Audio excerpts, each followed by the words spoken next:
مرحبا، شلونكم؟ اليوم راح اسوي شوربة العدس على الطريقة التركية. يلا نبدي بالخطوات.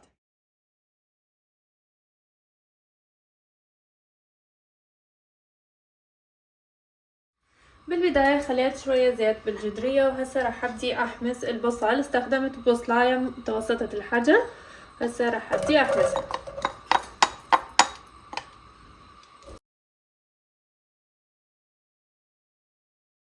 بعد ما انحمس البصل راح اضيف فص ثوم واحد. طبعا هذا اختياري، اذا تحبون ممكن ما تضيفوه بس ينطيها طعم طيب.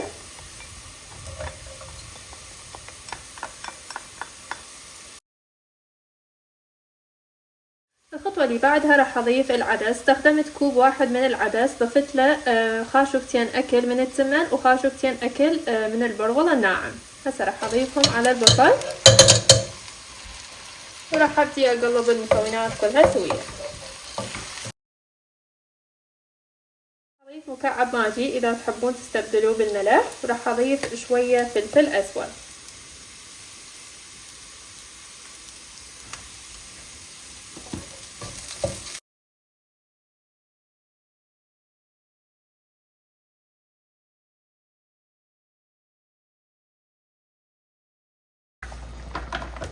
بما انه اني استخدمت قلاص واحد من العدس، تقريبا ضفت قلاصين من المي.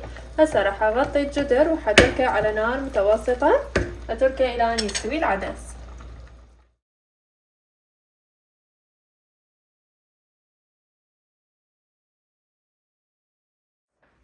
الخطوة اللي بعدها بجدرية ثانية راح اخلي شوية من زيت الزيتون،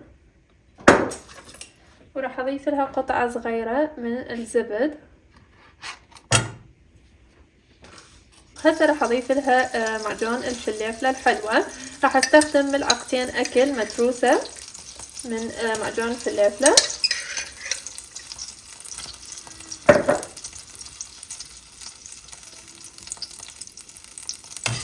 وراح ابدي احمسه كل زين.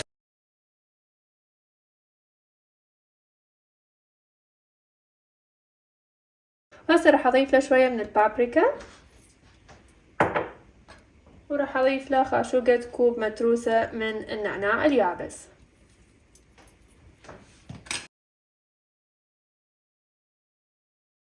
بعد ما حمست المعجون كلش زين، هسه راح اضيف له شوية مي.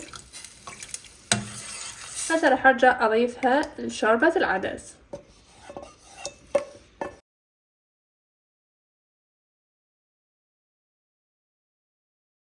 راح اعوف الشوربة على نار متوسطة تقريبا 10 دقائق، بعدها اقدمها بطبق التقديم.